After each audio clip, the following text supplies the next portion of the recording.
So hey everyone, how are you? My name is Ranjan and in this particular video I'm gonna explain differential evolution to you. तो हम इस topic को ना feel करने वाले हैं, बहुत अच्छे से समझने वाले हैं। उससे पहले मैं तुम्हें एक चीज़ बता दूं, जब मैंने टॉपिक का नाम देखा था ना, जब मैंने पढ़ा था इसको, तो मुझे ना बहुत डर लग रहा था क्योंकि नाम में डिफरेंशियल है। सो आई थॉट डिफरेंशियल कैलकुलस ना आ जाए, डिफरेंशिएशन वगैरह ना आ जाए, कुछ भी नहीं है ऐसा। Differential here means difference, subtraction. Like बहुत ईजी है, जल्दी वीडियो ख़त्म हो जाएगी, बहुत ईजी सा टॉपिक है। लेट्स स्टार्ट इट, ठीक है। Improves the solution using difference between solutions. Example, तुम्हारा ये पूरा सॉल्यूशंस है, बहुत सारे पॉपुलेशन है सॉल्यूशन की। तुमने क्या करा, इसमें से कोई भी 3 सॉल्यूशन चूज़ कर लिया। 3 सॉल्यूशन चूज़ करने के बाद, जैसे फॉर एग्जांपल एक 2 है, एक 5 है और एक 8 है। तुमने क्या करा, इन तीनों में से किसी भी 2 के बीच में तुम वो ले लो, सब्सट्रैक्ट कर लो 2 को आपस में। मैंने फॉर एग्जांपल इनको कर लिया, 3 आया, एंड इसको तीसरे वाले में ऐड कर दो, ख़त्म। This was all in it. Literal यही है जो है इसमें, ठीक है।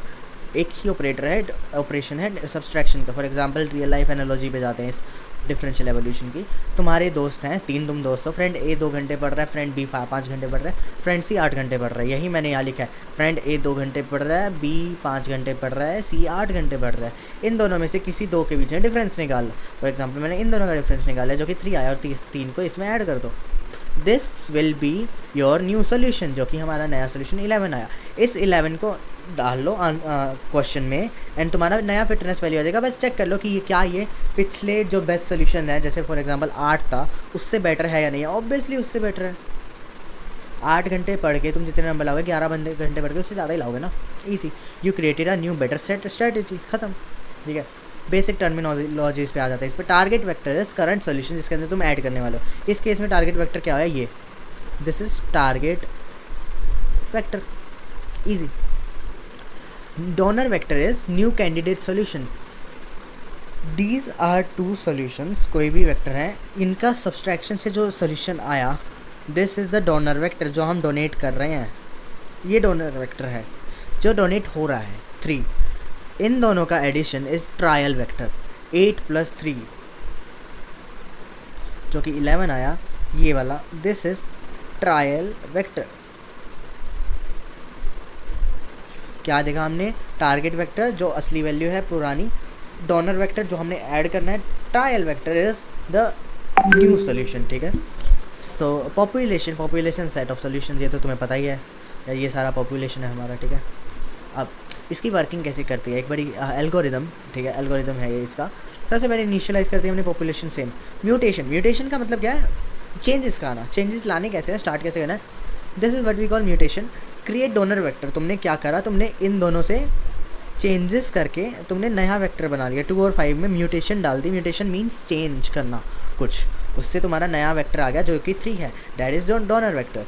डोनर वेक्टर के पास क्रॉस ओवर करवाया दिया। क्रॉस ओवर कैसे करवाया, 8 + 3 target vector plus donor vector, जो हमारे को ट्रायल वेक्टर दे रहा है। This is 8 + 3 is cross over. Third is selection, जो 11 आया और जो 8 आया, 11 और 8, बेस्ट वैल्यू कौन सा हमारे को देगा। इस पर्टिकुलर केस में 11 hours study is greater than 8 hours of study, ठीक है। तो हमारा कौन सा वो हो गया सोल्यूशन, 11, सिलेक्ट 11 हो गया। रिपीट कर गए। अब 11 में भी हम, अब हमारे को 3 कौन से मिल गए, 11, 8 एंड जो इनमें से ज़्यादा कौन सा था, 5। अब हम 8 और 5 का निकालेंगे, 3 आ जाएगा, इसको इसमें ऐड कर देंगे। अगर कोई बंदा 14 आवर्स पढ़ पा रहा है तो वो बेटर सोल्यूशन हो जाएगा, यू नो। रिपीट कर देंगे जब तक हमारे को अच्छा सोल्यूशन हमारी तरफ से नहीं मिल पाता। फॉर्मूला ईजी, नए वाला क्या होएगा, x1 + f × x2 - x3। क्या करा तुमने, x1 जो हमारा नया वेक्टर आएगा वो होगा x1, पुराना vector, this is trial vector, ठीक है। This is target and this is plus function of x2 - x3, easy, ख़त्म, ठीक है।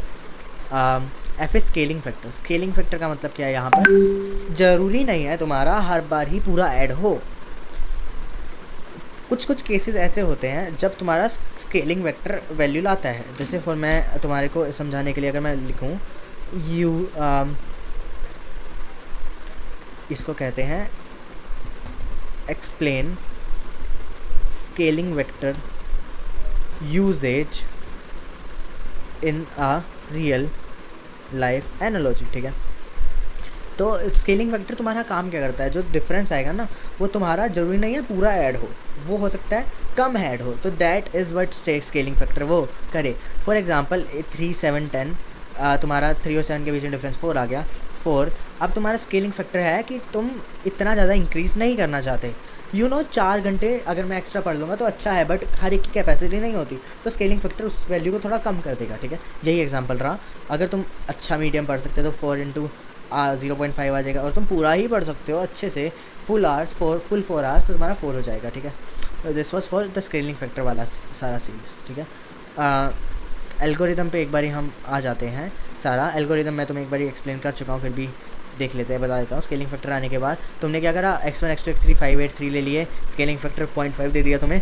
तुमने क्या करा, 8 इज़ द बेस्ट सोल्यूशन या फिर 5 इज़ द बेस्ट सोल्यूशन, जो भी तुम्हें लग रहा है उन्होंने उसके कोई भी दो को आपस में सब्सट्रैक्ट करना है एंड तीसरे में ऐड कर देना है, तुम्हारे को बेस्ट सोल्यूशन चाहिए, ठीक है। अगर तुम यहाँ पर जैसे इन्होंने 5 को कर दिया 5 + 0.5 इंटू 8 - 3 विच इज़ 5 प्लस ये हो गया 7.5। For example what if you did to 8 plus 0.5 into 5 - 3 2, 0.5 into 2 is 1, यहाँ पर 5 - 3 आ जाता है ना, तो 0.5 इंटू 2 इज़ 1, तो 8 + 1 9 आ जाता है ये वैल्यू, ठीक है। ऐसे करके न्यू सोल्यूशन निकालो, क्रॉस ओवर करो, क्रॉस ओवर तुम्हें फिर से लाइक क्रॉस ओवर, अब ये वाला नया सोल्यूशन आ गया, इसको ट्रायल तुम यूज़ कर लो सोल्यूशन को कि तुम्हारा बेटर दे रहा है या नहीं, सिलेक्शन कर लो, ठीक है। आंसर ज़रूरी नहीं है हर बार ज़्यादा वैल्यू वाला ज़्यादा better answer they. For example अगर हमने मैक्सिमम निकालना है एंड तुम्हारा फंक्शन आ गया -x², तो तुम्हारा x² विल बी, जितनी ज़्यादा x² की वैल्यू होगी उतना नेगेटिव हो जाएगा, तो ऑब्वियसली हम कम वैल्यू वाले को प्रेफर करेंगे, ठीक है। क्रॉस ओवर का मैं तुम्हें बता चुका हूँ कि टारगेट वेक्टर और डोनर वेक्टर को ऐड करना, ठीक है।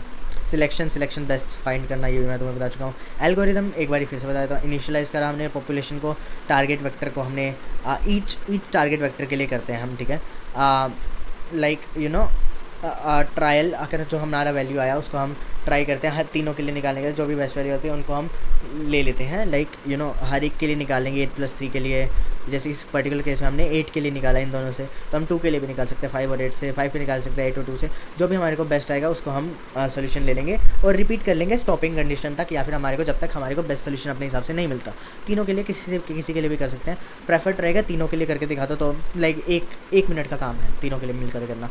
वाई डी इज़ पावरफुल, ठीक है। डी इज़ पावरफुल क्यों है, डी पावरफुल क्यों है, सिंपल है, very effective for continuous problem, easy, ठीक है, कोई इसमें प्रॉब्लम नहीं होनी चाहिए।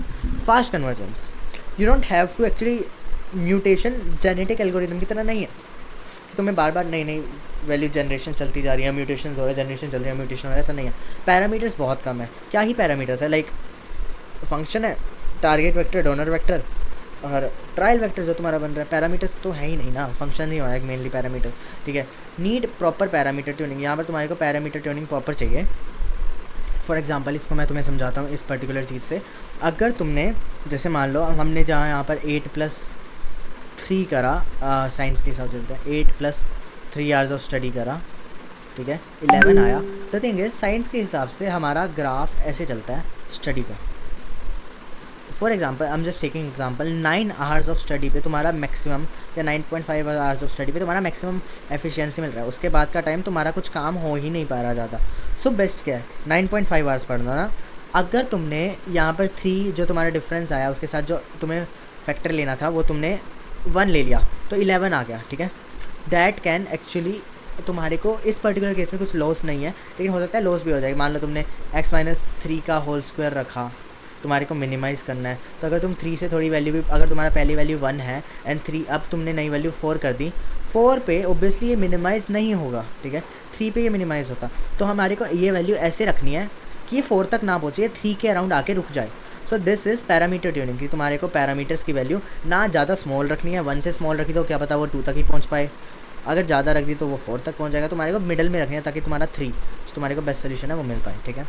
This was in this particular thing, can converts pre maturely, हो सकता है ये टू अर्ली कन्वर्ट्स कर जाए, कि यानी इम्प्रूव करना वो एक रुक जाए और सब ऑप्टिमल सोल्यूशन पे आके वो कर जाए। जैसे फॉर एग्जांपल तुमने यहाँ पर देखा कि यहाँ जैसे मैंने ग्राफ बनाया तो तुमने यहाँ पर देखा कि यहाँ पर हमारा अच्छा रिजल्ट आ रहा है, तो इसको लगा यही बेस्ट रिजल्ट है। इसके आगे जब तुम जा रहे हो ट्रायल सोल्यूशन में, तुमने जब 4 वैल्यू डाली और यहाँ पर जब 2 वैल्यू डाली, 3 पे तुम्हारे को बेस्ट सोल्यूशन मिला, 4 वैल्यू तुमने डाली तो 4 तुम्हारा जो हमारा नया आया, ये पहले 3 था पिछले वाला टारगेट वाला हमारा, उसके अंदर तुमने 1 ऐड करा, तुम्हारे को 4 मिला, तुमने चेक करा 4 पे नहीं आ रहा अच्छा आंसर, तुमने चेक करा 5 पे नहीं आ रहा अच्छा आंसर, 5 पे यहाँ कहीं आ रहा है, तो तुमने क्या सोचा, तुमने सोचा 3 ही हमारा बेस्ट सोल्यूशन है, 3 को ही तुमने मान लिया, लेकिन असली में बेस्ट सोल्यूशन क्या था, 6 था, ठीक है, या 7 था, जो भी, तो तुम यहाँ तक कभी पहुँच नहीं पाएगा। ट्रायल जो तुम्हारा सोल्यूशन निकला वो तुम्हारा कम वैल्यू दे रहा था, तो तुमको लगा 3 ही बेस्ट है, तो ये ऐसे वो यानी रुक सकता है। This was